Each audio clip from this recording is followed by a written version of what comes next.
So let's break this verse down. Remember, when you're studying the Bible, you start with context. When you're meditating, you start with context. What is going on to have produced this verse? Because again, even though the Bible was written for us, it wasn't originally written to us. So what was happening in that time that produced this verse? And so we're in Proverbs, and we know that Solomon wrote these wisdom nuggets. But one of the ways that I've seen to unlock these Proverbs is knowing that Solomon must have observed something in order to come to these conclusions. Solomon was the wisest king to have ever lived. Through his observation, he was able to deduce and see patterns and be like, this is a principle. This is a universal principle based on the observations that I've had. And so one of the ways to unlock these verses is to ask the question, what made Solomon come to this conclusion? What could he have observed? One other way to unlock the revelation of the word is to go to the root meaning of the words. The Old Testament was written in Hebrew, the New Testament in Greek. And so when they were translating to English, there were a lot of words that the English language could not transliterate. The English language did not have the depth to be able to communicate what the Hebrew and the Greek were trying to say. And so they would look for the closest thing that aligns to that definition or to the meaning. And so a lot of the times when we read the Bible in English, we lose a lot of the impact. We lose a lot of the meaning because we are reading it in English and not in the original language. And so part of meditation is to go back to the original language to figure out what word were they trying to use here? What's the message they were trying to communicate here? So when it says the people, when you go to the root translation, the people means gathering, community, nation. So when it says the people, we are looking at a large group of people. It now says the people will curse. When you hear that word curse in English and based on our upbringing, there's a certain definition that we have for curse, right? It means that there's a bad consequence. When you go to the root meaning of that word curse, it means to pierce. I wasn't expecting to see that. The people will pierce him who withholds grain. Now, to pierce means to make a hole, to make a hole. Another translation there, another definition there says to prick, to bore, which is where we get the word borehole from. It's like to make a hole. So it says the people will make a hole on him who withholds grain. So him who withholds grain, what does it mean? Someone is withholding grain. He's holding back, he's keeping back, he's refraining. Now, this is where it opens up, because when you see grain, grain could mean many things, but in the root meaning, it means wheat. And now we're going to understand why this is very important, because wheat was used for bread making. Now we're seeing a clearer picture. The people will pierce a hole on him who withholds wheat from them. Why is this important? Bread was the staple of the Israelite diet. Think about that. Jesus even came and said, I'm the bread of life. Like in Israel, bread is a staple. It's possible that they eat bread every day. It was a basic necessity for living. Bread was also used, grain was also used for worship. There was something called the grain offering. So for someone to withhold grain, it means that they already have it, but they are choosing to keep it rather than sell it. When I initially read this, I was thinking, is he withholding grain for personal use? But we're seeing that the people here is a large number of people. So this person has grain, but is choosing not to sell it, but to withhold it. Why? Why would anybody do that? Let's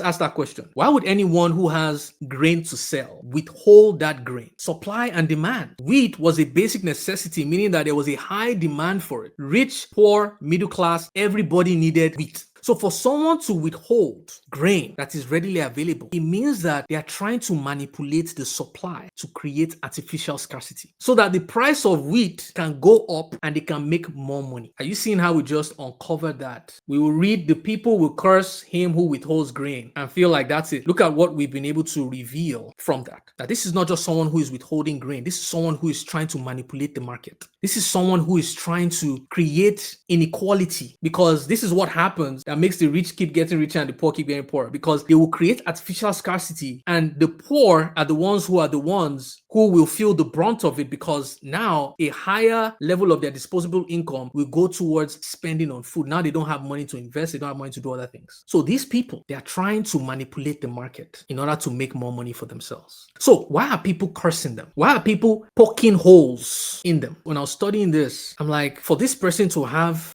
had enough grain to sell, it means that They had been wise in making good decisions. They were not sleeping in the planting season. They were working in the planting season. When the harvest had come, they weren't sleeping. They also harvested. So these people are diligent. They're diligent. From the outside looking in, they're diligent. Their business is good. Their products are amazing. But their decision to withhold grain, holes were poked. And what happens when a hole is poked into something? It gets us to see what is behind the hole. It gets to reveal what is inside. And so when I was thinking about this, I'm like, imagine the business that you once patronized, the business that you once supported, and all of a sudden you hear something about them that is not favorable, negative press coverage. For example, it's like when we see companies that we've supported for years, all of a sudden showing their support for agendas that don't align with our value systems. Holes are poked into that business because you're like, hold on, I didn't realize that you believe that. Holes are poked to reveal the true value system of the company, the true motivation. Like, what? You would support that? Wow, I thought I knew you guys. I'm no longer supporting you.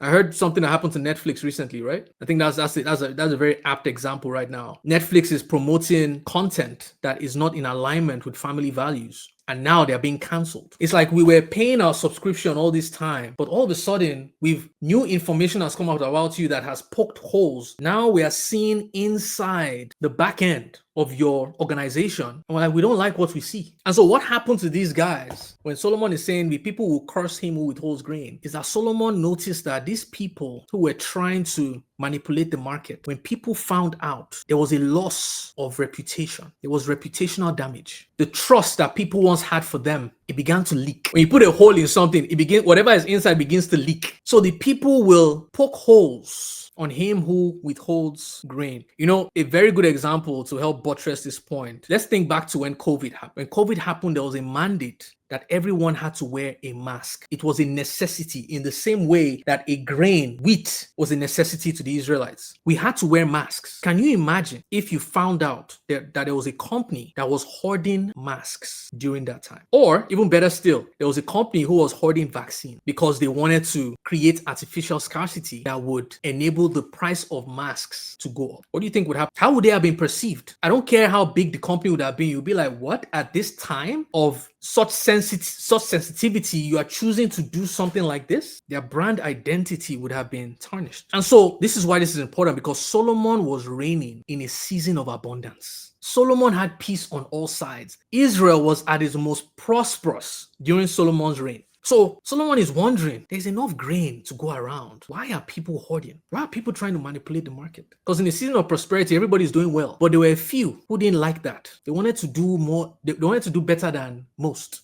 And so Solomon observed that there were some people, some businesses, that in a season of abundance, they were trying to manipulate the market. And he saw how people changed on them, how the reputation of their business began to leak. And guys, when we're studying the Bible, you see the goal of meditation is not for revelation, but for application. Everything I've just said right now, we've seen beyond what the scripture has written. But what are we going to do with the revelation that we've just received? One of the questions I like to ask myself after I've received a revelation like this is, how can I apply this to my life? What area of my life can I apply this new revelation to? Because it doesn't make sense to just see without doing anything about it. Like, what's the goal of being able to see but not do what you've seen? And so the question I ask myself, and the question we all need to ask ourselves is, what am I hoarding that people need? You can look at these people and be like, man, who does that? What company during COVID would hoard masks? And you don't realize that you are hoarding things in your personal life. What am I hoarding that people need?